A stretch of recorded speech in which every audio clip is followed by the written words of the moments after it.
que surgió cuando escuchaba yo esas referencias de la Corte. Nada más le faltó decir a nuestro querido amigo el maestro Garduño que eso era antes, porque hoy, desgraciadamente, la Suprema Corte de Justicia de la Nación se ha politizado. Vean ustedes cuando se designa un magistrado, un ministro, perdón, de la Corte, pues se ponen de acuerdo los partidos políticos, engendros jurídicos que han venido a robarnos la democracia en nuestro país. ¿Y por qué digo eso?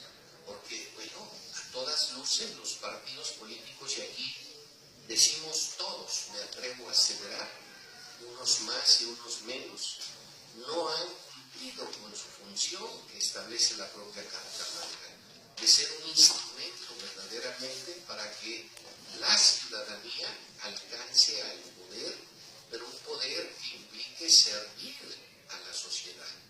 Por eso yo celebro mucho este espacio y quiero agradecer muy cumplidamente a la Facultad de Estudios Superiores de Acatlán, esta Universidad Nacional Autónoma de México, que me permita estar hoy aquí en compañía de Amado López, de la licenciada Esmeralda, que viene también como parte del área política de los comerciantes de nuestra entidad, mi secretario de todas las luchas, el licenciado Gabriel, y a un ser humano también muy comprometido. Yo confieso que a partir de que tuve esta representatividad popular de ser diputado federal, y aquí quiero aclarar de entrada que su servidor fuimos electos por mayoría relativa. No fuimos por un dedazo, por un plurinominal, sino por primera vez en nuestra vida profesional fuimos a una contienda electoral. Hicimos campaña a través de un partido que en su momento se abrió, pero tampoco quiero decir que por eso pues ya la hizo y ya está cumpliendo con su responsabilidad. Yo creo que fue la excepción, porque cuando se abren, los partidos políticos ven al ser humano como rentable.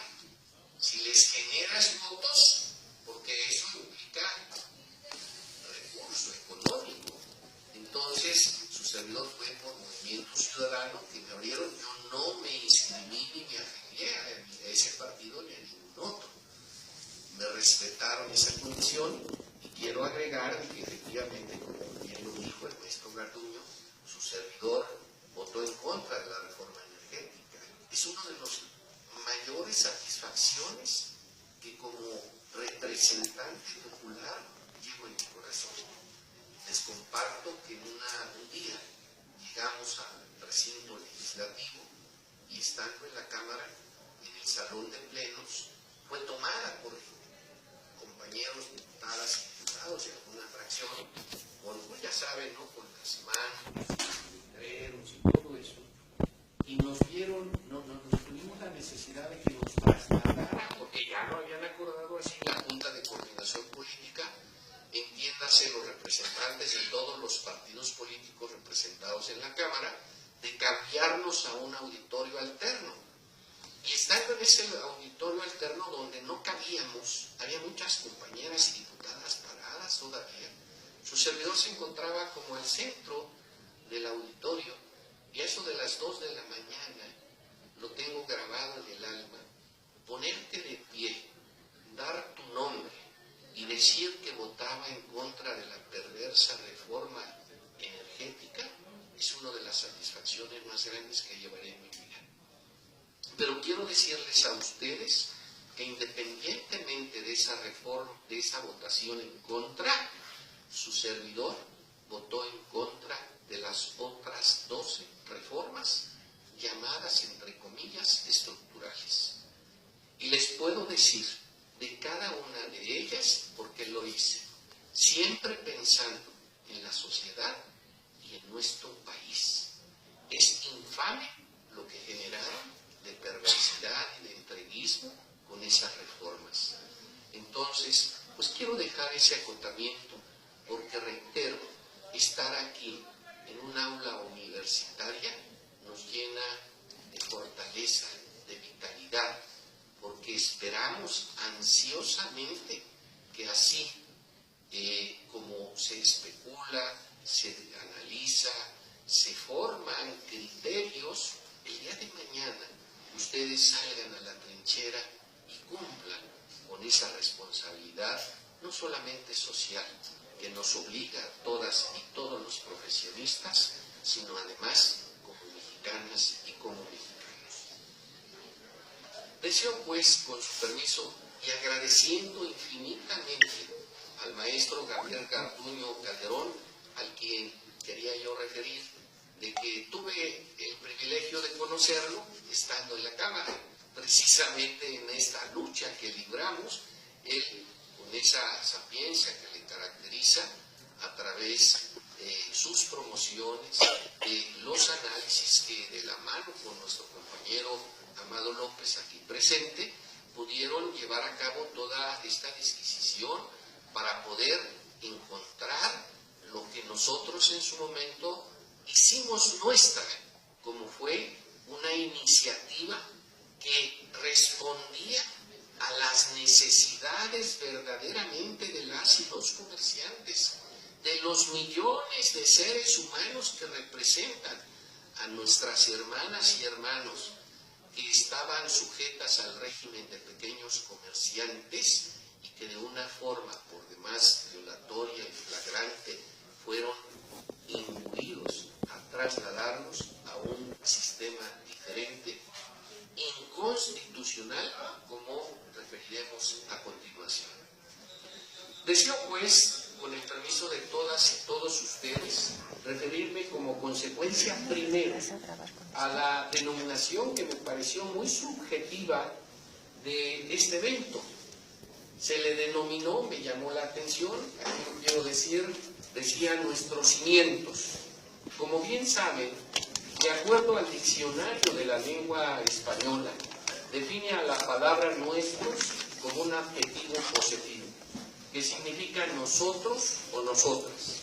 Personas que son del mismo partido, dice el diccionario. Yo diría, aclaro, no partido político, obviamente. Dice, puede ser también personas de la misma familia, profesión o naturaleza. Por su parte, la palabra cimientos etimológicamente proviene del latín caementum, que significa cemento. Sustantivo masculino se dice que es parte de una edificación que están situando por debajo de la tierra y que se descansa sobre el peso en toda la fábrica.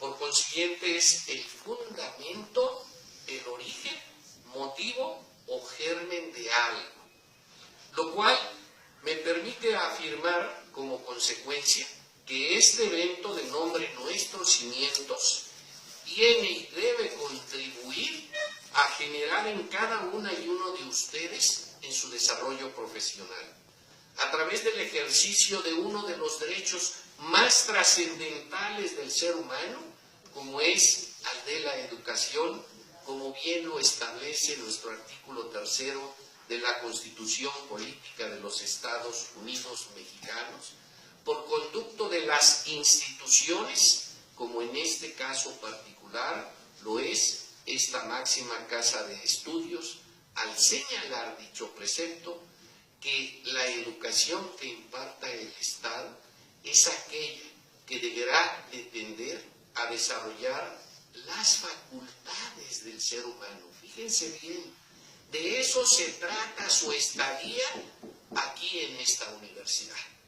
No se trata de ninguna educación, sino aquella que en base a las facultades de cada una y capacidades de cada una y uno de ustedes pueda lograr alcanzar verdaderamente ese desarrollo, y dice la Constitución, armónico, lo cual implica en base, reitero, a las capacidades y virtudes de cada una y uno de ustedes, tomando en consideración como lo que somos, seres únicos e irrepetibles. Nadie es igual al otro, fíjense bien. Esto es fundamental. Por eso, verdaderamente creo que es muy singular que haya tenido nuestro querido amigo, el maestro Garduño, la tingencia de denominar como nuestros cimientos a este foro, porque es de lo que se trata. Que contribuya a que verdaderamente ustedes no se queden aquí. Hay mucho por ver en toda esta disquisición que se llevará a cabo de este foro, para que formen parte no solamente de su inteligencia, de su conocimiento, sino también que exista una digestión, valga la palabra, de todo ello, para que formen un criterio y un camino de vida, que es lo que más nos surge en todo lo ancho y largo de nuestro país. Para fundamentar nuestro tema, quisiera yo referirme a varios preceptos constitucionales, como la norma suprema que es para las y los mexicanos nuestra Carta Magna. Como bien lo saben, el artículo 39 de la misma establece que la soberanía nacional reside esencial y originalmente en el pueblo.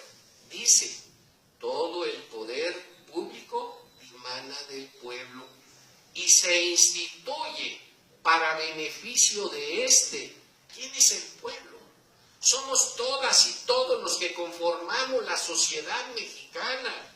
Por eso, con toda atingencia como principio toral, establece que debe de hacerse todo aquello que le permita el crecimiento y el desarrollo social, individual, político y nacional al ser humano.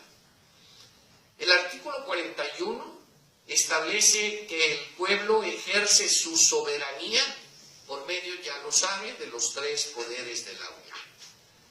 El Supremo, además, establece que el supremo poder de la Federación, como bien lo saben, se divide para su ejercicio en el Ejecutivo, Judicial y Legislativo, como lo establece el artículo 49, al cual a este tercer poder, que quise dejar para el final, al Legislativo, le corresponde la iniciativa y la formación de leyes o decretos en base al artículo 71 del mismo ordenamiento.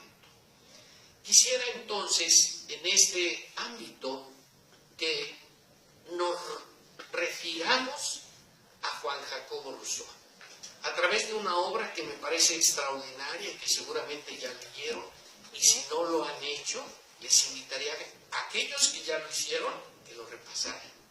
Pero ahora, con su calidad ya de estudiantes en días de una profesión, creo que es fundamental. En lo particular me queda muy claro lo que bien concibió en esta obra extraordinaria. Decía que para preservar la vida humana, fíjense bien, preservar significa asegurar, significa que no se vaya a perder. Se requería establecer y constituir un Estado. Fíjense bien. Pero un Estado que vele por el beneficio, por la paz, por el crecimiento, por el desarrollo de cada una y uno de sus miembros que la integran. Esto se me parece que nunca, como profesionistas e incluso como seres humanos, debemos de perder de vista. Para ello, como bien lo señalaba, y de acuerdo a esta concepción, decía que existe una obligatoriedad como consecuencia, como reciprocidad, si el Estado-Nación tiene la facultad, la obligación de velar por preservar la vida humana, ¿mediante qué mecanismo lo va a hacer? A través de los servicios públicos, desde la seguridad, desde la educación, desde la salud, desde el medio ambiente para proteger la salud, etcétera, etcétera. Pero ¿cómo lo va a hacer? Obviamente que requiere de contar con recurso económico. Y aquí, como contraprestación, como consecuencia, existe una obligatoriedad en las y los ciudadanos, que es la de contribuir para la hacienda pública de manera proporcional y equitativa, fíjense que. O sea, que tenemos una obligación, pero fíjense y observen cómo la Constitución en el artículo 31, fracción cuarta, establece el término obligación, pero no dice de impuesto, llama contribuciones. Entendamos impuestos. Pero establece dos principios torales, en base a los cuales tenemos esa obligatoriedad. Primero, la proporcionalidad. Y segundo, el ser equitativos.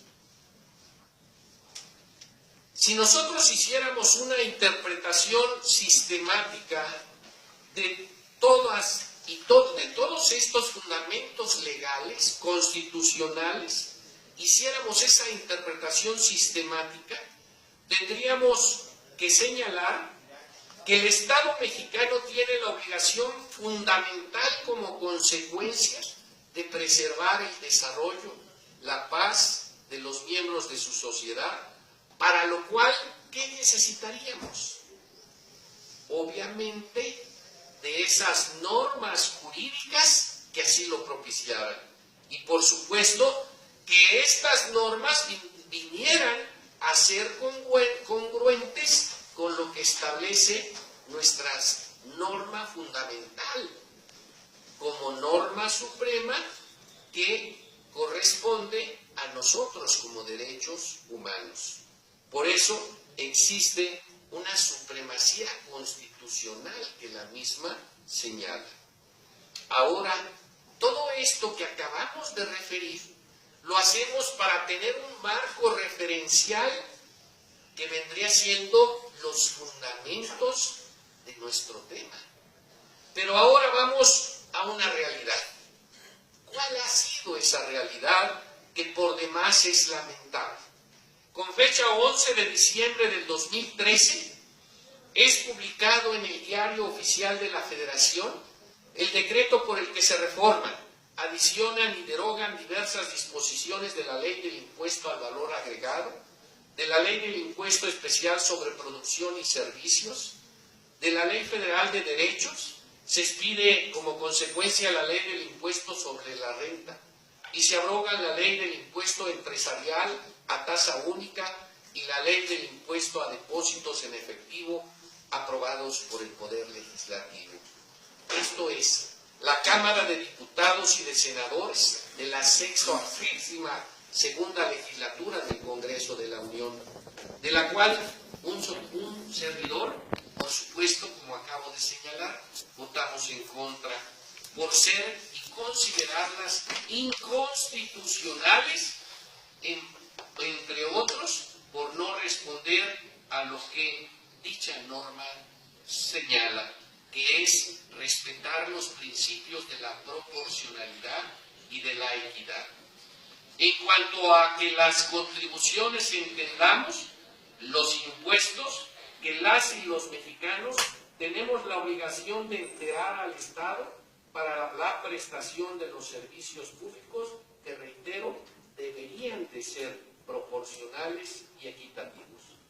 Recordemos que el término latino proportionalis llegó a nuestra lengua como proporcional, que se refiere al equilibrio, a la correspondencia que se registra entre los componentes de un todo. Por su parte, el término equitativo proviene del latín aequitas, aquis, que significa igualdad, lo cual pudiéramos resumir en esa premisa fundamental que se dice tratar igual a los iguales y desigual a los desiguales.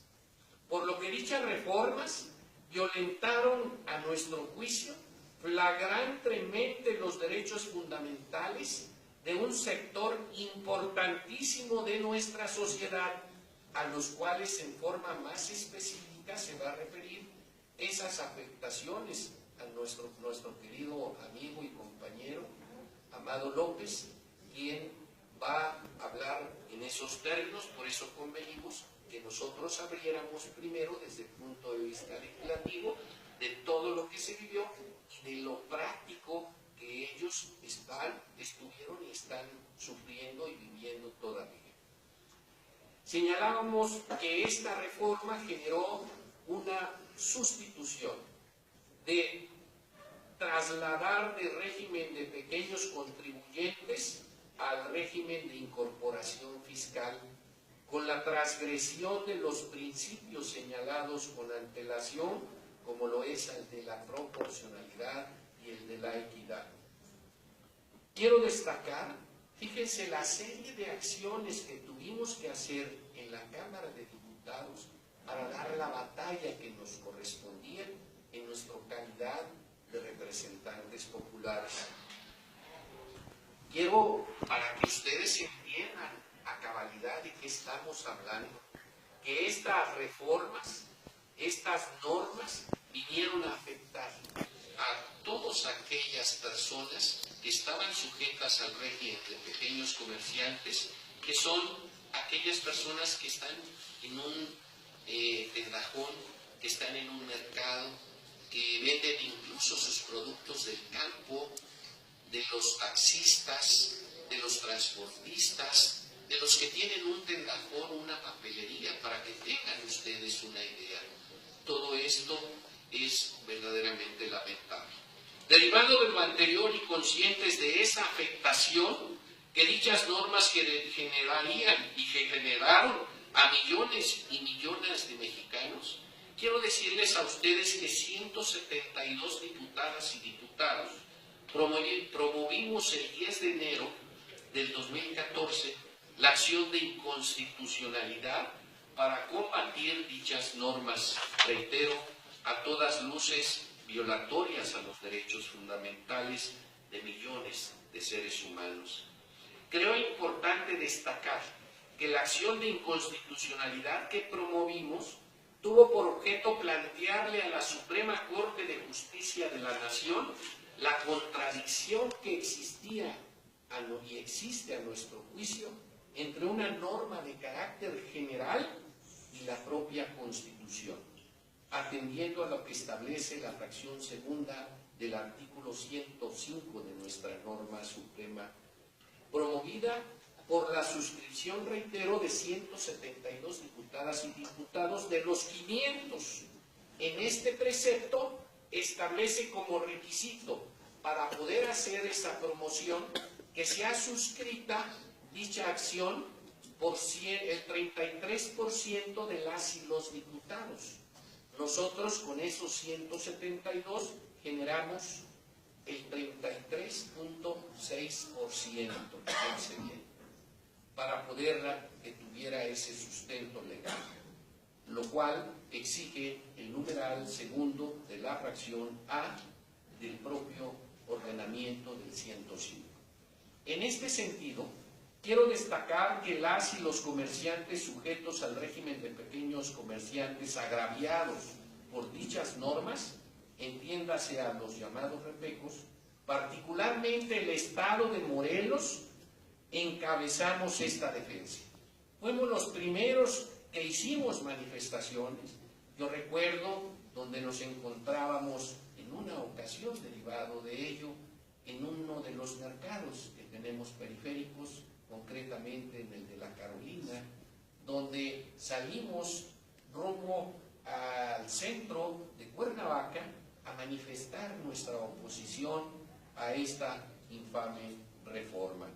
Por eso, con una gran calidad y sobre todo reconocimiento, el maestro Gabriel Garduño, al diseñar este foro, lo señala el caso Morelos, porque fuimos Morelos a la vanguardia. De ahí se generaron obviamente la incorporación de otras entidades federativas de este gremio para poder dar de mejor manera la batalla. Al encabezar esa defensa, quiero señalar que no solamente fue jurídica, fue política también, a través de las manifestaciones que se generaron y de la serie de reuniones que sostuvimos derivada de esta fuerza social. Destaco aquellas reuniones que sostuvimos con el propio responsable del sistema de administración tributaria, como representantes de la Secretaría de Hacienda, para manifestarles y solicitarles las modificaciones de dichas normas violatorias mediante la concientización e iniciativas de reforma en su caso. Imagínense cuando le planteamos, entre otras, al responsable del SAT, que una persona que vende sus productos del campo nos decía que les iban a poner módulos para poder presentar sus declaraciones vía internet. Vean de lo que estamos hablando, de esa soberbia, de esa falta de entendimiento verdadero que es de ponernos en los zapatos de las gentes que, ejerciendo un derecho, como lo señalamos en el quinto constitucional, que es al del trabajo, para vivir con esa dignidad que merecemos conjuntamente con nuestras familias, no se les toma en cuenta y se les respeta como debería. Señalé también entonces esa sumatoria de esfuerzos con homólogos de otros estados de la República para generar un frente común, además de darle seguimiento al proceso de la acción de inconstitucionalidad. Quiero señalar, como aquí se dijo, que un servidor con algunas y algunos diputados de Movimiento Ciudadano, de la bancada, de la fracción, perdón, se dice ahí de la bancada, pero no estamos en un sistema presidencialista y se dice fracción legislativa, entre comillas. Pero ustedes escucharán que siempre dice la bancada de tal partido, la bancada. Ese es un error, pero bueno. Estas acciones las realizamos conscientes de nuestra responsabilidad. Porque fíjense bien, cuando tú no tienes el alto honor de representar, yo recuerdo cuando una de las primeras intervenciones, la primera intervención que tuve en la Cámara, y quiero decirles que tuve el privilegio de subir en nuestro periodo 140 ocasiones a la máxima tribuna de nuestro país, como en la Cámara de Diputados, democrática de nuestro país. Estas acciones las fuimos realizando de manera paralela. Con fecha 22 de abril del 2014, promovimos un punto de acuerdo por medio del cual exhortamos a la Secretaría de Hacienda y Crédito Público suspendiera la aplicación de la reforma relativa al cambio de régimen de pequeños contribuyentes a la incorporación fiscal, hasta en tanto concluyeran las reuniones con los representantes del gremio, o en su caso, la Suprema Corte de Justicia de la Nación emitiera su resolución respecto al recurso interpuesto, consistente en la acción de inconstitucionalidad correspondiente, así como le solicitamos al sistema de administración tributaria suspendiera la misma en tanto concluyeran las reuniones con el gremio involucrado. ¿Derivado de qué? De la acción inconstitucional que estaba en la Corte para su resolución. Por otro lado, el aspecto político de las reuniones que estábamos sosteniendo con el SAT, con la Secretaría de Hacienda, para poder impulsar una reforma que viniera a reformar algo que consideramos totalmente violatorio. De igual manera, con fecha 28 de abril del 2014, un servidor, previa solicitud de los requerimientos de reforma que dichas normas necesitaban, reitero, millones y millones de mexicanos, encabezamos entre otros personajes aquí Amado López, Gabriel Garduño, que en todo momento nos acompañó y nos encaminó en el aspecto jurídico, de la mano con la compañera abogada Esmeralda, y bueno, no qué decir del compañero Gabriel Leal. Procedí a hacer nuestra una iniciativa. Fíjense bien, cuando uno es representante popular, la norma jurídica, ¿qué debe de propiciar? ¿Qué debe de tender? A satisfacer una necesidad social, a regular una conducta que permita que el caminar de la sociedad sea congruente con ese denominador común. En otras palabras, si estamos legislando en materia de contribuciones, tiene que ser aquella que trate igual a los iguales y desigual a los desiguales. No podemos pasar de la misma manera una contribución de un SLIM a una persona que está teniendo una papelería, para ser verdaderamente extremistas en una comparación, pero de esa envergadura estamos hablando. Entonces, ¿qué hicimos? Yo les dije en ese caminar a mis compañeras y compañeros, hermanas y hermanos, así lo siento, comerciantes, díganme ustedes qué tenemos que cambiar. Y ellos se pusieron a trabajar esa iniciativa. Yo recuerdo especialmente en una reunión que lo recibimos en la Cámara de Diputados, donde me dijeron: Francisco Cornato, aquí tienes, esto es lo que necesitamos. ¿Qué hizo un servidor? Le dimos el formato de una iniciativa, le puse mi nombre y la suscribí, tal cual como ellos me la dieron. Por eso me siento muy honrado en que ellos la manejaron como iniciativa Cornato. Pero la verdad de las cosas, lo único que hizo su servidor fue cumplir con lo que deberían de hacer todas y todos los miembros iba a decir del Congreso de la Unión, pero también de los que tienen una representación popular. Por otra parte, con fecha 13 de agosto del 2014, ante la Comisión Permanente del Congreso de la Unión, promovimos con punto de acuerdo por el que se exhortó al Gobierno federal, a través del Servicio de Administración Tributaria, para que de manera pronta y expedita generara las condiciones de discusión y de interlocución para que las personas que tributaban bajo este régimen de pequeños contribuyentes fueran tomados en consideración, subrayo, con base a sus ingresos y de manera sencilla. Imagínense cómo lo van a hacer vía internet. Piensen en una localidad, en un área de una comunidad inmersa en el campo. Con fecha 9 de abril del 2015, promovimos de igual manera la solicitud ante la Junta de Coordinación Política de la Cámara de Diputados para que exhortaran a los integrantes de la Comisión de Hacienda a efecto de que determinaran las iniciativas de reforma presentada, que hasta ese momento eran 5.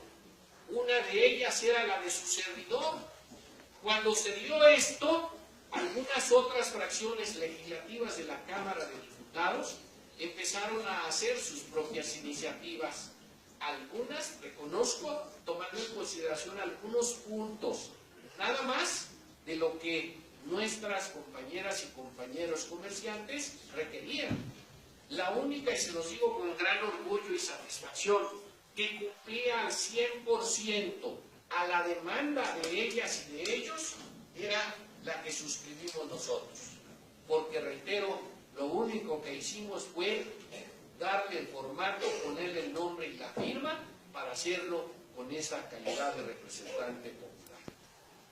Finalmente, con fecha 20 de mayo del 2015, presentamos ante la Comisión Permanente del Congreso de la Unión un punto de acuerdo de urgente y obvia resolución a efecto de exhortar a la Secretaría de Hacienda y Crédito Público para que respetara los principios de equidad y proporcionalidad respecto del pago de impuestos de los contribuyentes. Inclusive, recuerdo la reunión que sostuvimos y que promovimos su servidor ante los coordinadores, ante la Junta de Coordinación Política de la Cámara de Diputados, donde estuvieron presentes todos los representantes de los partidos políticos representados en la Cámara, donde asumieron un compromiso de generar una reforma, una contrarreforma, lo cual nunca cumplieron. Y ahora se preguntarán quizá ustedes, ¿y qué pasó con la acción de inconstitucionalidad? Que no me he referido, ¿en qué quedó? Quiero decirles a ustedes que en una forma por demás inverosímil e inteligible, mediante fecha 26 de agosto del 2014, la Suprema Corte de Justicia, bajo el expediente 5/2013 y su acumulada 5/2014, resuelve, y les ruego la mayor de sus atenciones, porque acuérdense que es el máximo órgano jurisdiccional de nuestro país. En el considerando quinto de esta resolución señala lo siguiente: es por ello que esta Suprema Corte de Justicia de la Nación ha afirmado con la intensidad del escrutinio constitucional en materias relacionadas con la política económica y tributaria, a la luz de los principios democráticos y de división de poderes, no es de carácter estricto, sino flexible o laxo, en razón de que el legislador cuenta con una amplia libertad en la configuración normativa del sistema tributario sustantivo y adjetivo. Conforme a lo anterior, la severidad del control judicial se encuentra inversamente relacionada con el grado de libertad de configuración por parte de los autores de la norma. En tales esferas, un control muy estricto llevaría al juez constitucional a sustituir la competencia legislativa del Congreso o la extraordinaria que puede corresponder al Ejecutivo, pues no es función del Poder Judicial Federal, sino de los órganos políticos, entrar a analizar si esas clasificaciones económicas son las mejores o si éstas resultan necesarias. Es por ello, a fin de no vulnerar la libertad política del legislador en campos como el mencionado, en donde la propia Constitución establece una amplia capacidad de intervención y regulación diferenciada del Estado, las posibilidades de injerencia del juez constitucional son menores y por ende la intensidad de su control se ve limitada. ¿Qué les parece? Ese es el considerando de la Suprema Corte de Justicia de la Nación, donde dice en otras palabras, pues lo que resuelva el Poder Legislativo. ¿Y dónde queda ese órgano constitucional que tiene la obligatoriedad de velar por esos derechos torales que consagran nuestra norma suprema? Les preguntaría a ustedes si comprendieron esta galimatías de nuestro máximo órgano jurisdiccional y entre comillas y de control constitucional, al cual le correspondería proteger y tutelar los derechos fundamentales de los miembros de nuestra sociedad, el cual, sin entrar verdaderamente al fondo de la litis, esto es, analizar los principios que agraviaron a nuestras compañeras y compañeros comerciantes, esto es, al de proporcionalidad y equidad, los cuales, reitero, agraviaron a millones de seres humanos dedicados a ejercer ese derecho fundamental consagrado en el artículo 5 de nuestra norma suprema. En este sentido, podemos suscribir lo que el barón de Montesquieu en su obra titulada El espíritu de las leyes señaló: no hay libertad si el poder de juzgar no está bien deslindado del poder legislativo y del poder ejecutivo. Los poderes inmediatos, subordinados y dependientes constituyen la naturaleza del gobierno monárquico. ¿Dónde está, compañeras y compañeros, la división de poderes? ¿Dónde está precisamente ese derecho fundamental que tenemos? Yo recuerdo hace muchos años cuando en un tribunal del fuero común obtenía una sentencia que no estaba a nuestro juicio apegada a derecho, inmediatamente pensábamos en el máximo órgano jurisdiccional de nuestro país. Y se nos daba la razón. Hoy, desgraciadamente, ya no es así. Esto evidencia precisamente cómo esa politización a la que me referí en el inicio de mi intervención se ha dado en nuestro máximo órgano jurisdiccional, obviamente con todo lo que esto implica, que busquemos instancias internacionales para poder seguir en una lucha que nos permita de mejor manera defender nuestros derechos fundamentales. Compañeras y compañeros, ante los cambios y nuevos retos que hoy se advierten, se reafirma la convicción de que debemos mantenernos unidos para verdaderamente servir a México y por ende a las y los mexicanos, pugnando por la cristalización de los ideales que desde nuestra neutral diversidad nos dan convergencia, en la acción por la vía política y el pensamiento por la vía académica, como lo estamos haciendo en este recinto.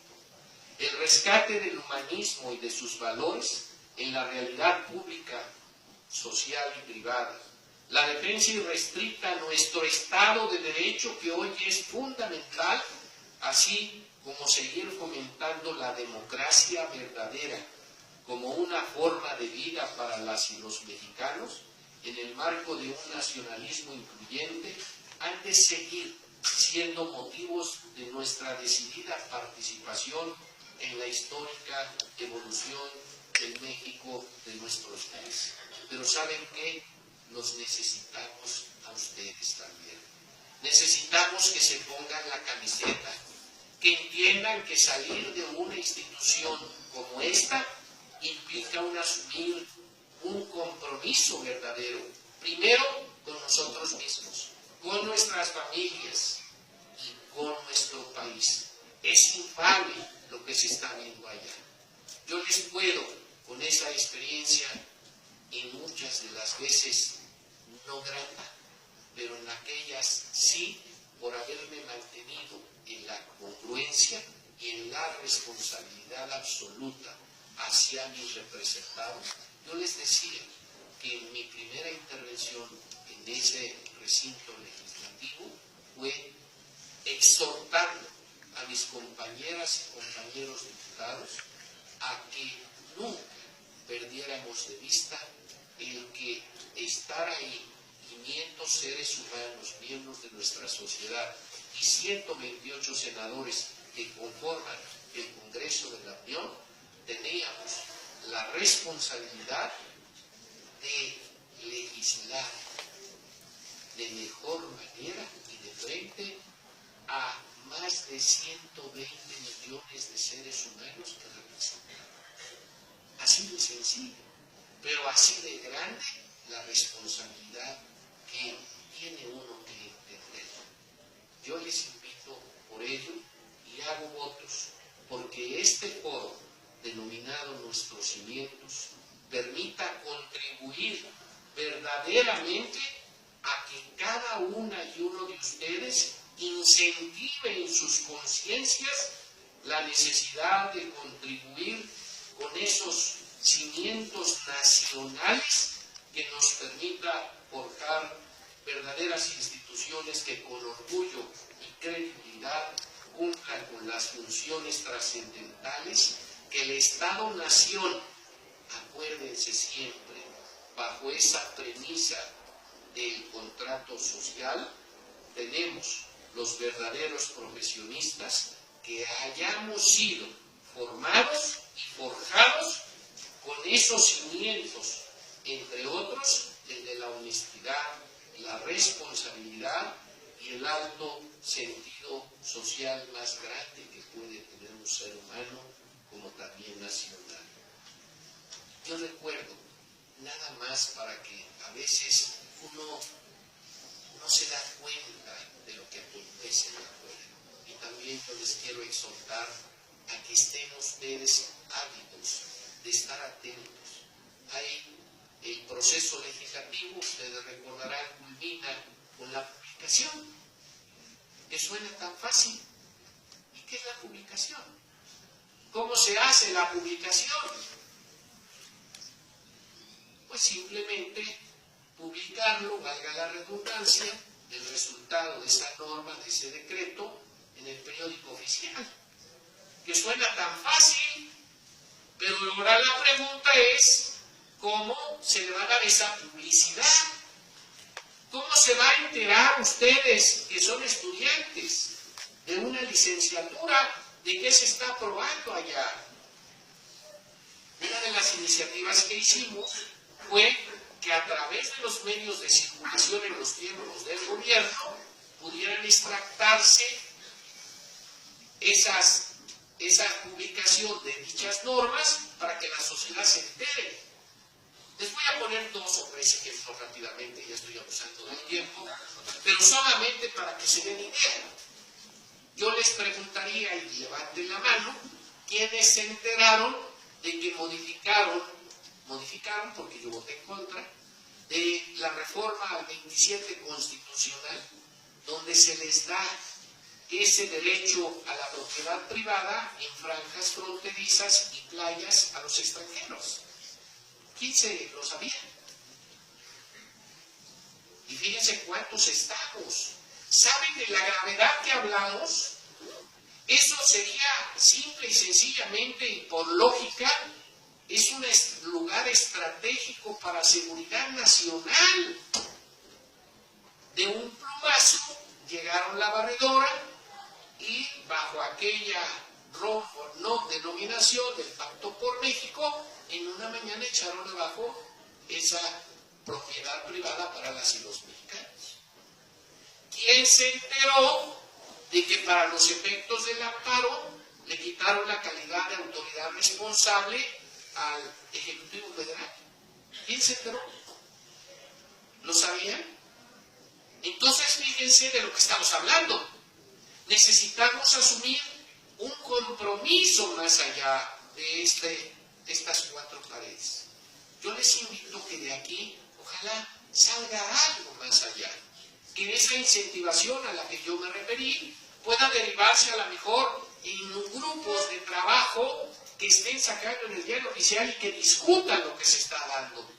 Porque de otra manera hablamos muy bonito, el 39, la soberanía nacional radica en el pueblo. Sí, pero ¿cuándo ejercemos ese derecho? Yo les digo, un ejemplo, a mí me dolió en el alma cuando llegábamos a la Cámara de Diputados ese día en la mañana y estaba tomada el recinto, la parte periférica, donde se estaba dando y se iba a dar la batalla por la reforma educativa, que no fue ninguna reforma educativa, fue una reforma laboral para los maestros, así lo dijimos, y votamos en contra de eso. Pero ¿saben qué? Las manifestaciones fueron muy enteras. Les pongo un ejemplo más, y por último. Se trataba de reformar la Ley Nacional del Agua, donde se pretendía que la Conagua desviara los cauces de los ríos, imagínense. A título y a conveniencia de quién, se preguntaría uno. Y empezaron los campesinos a manifestarse. ¿Y qué creen? Bajaron esa iniciativa y está por ahí dominante. Aguas, porque puede volver a salir. ¿A qué me refiero? La soberanía no se da, la soberanía se gana y se lucha por ello. Culmino mi participación refiriéndome a lo expresado que el día de ayer, comentando esta participación con mi querido Gabriel, mi secretario, que él fue y seguirá siendo una gente que está no solamente en tu corazón con su familia, sino en tantas vivencias que tuvimos como representantes populares. Ayer comentábamos con qué frase cerrar y encontramos una del británico y político Winston Churchill, quien dijo: contra lo que se piensa las grandes confrontaciones internas no se han dado por diferencias ideológicas, dice. Son los impuestos desmedidos, la desigualdad en el trato y los cambios abruptos de la economía y a los métodos de producción los que han causado el mayor daño a la unidad de las naciones. Muchísimas gracias.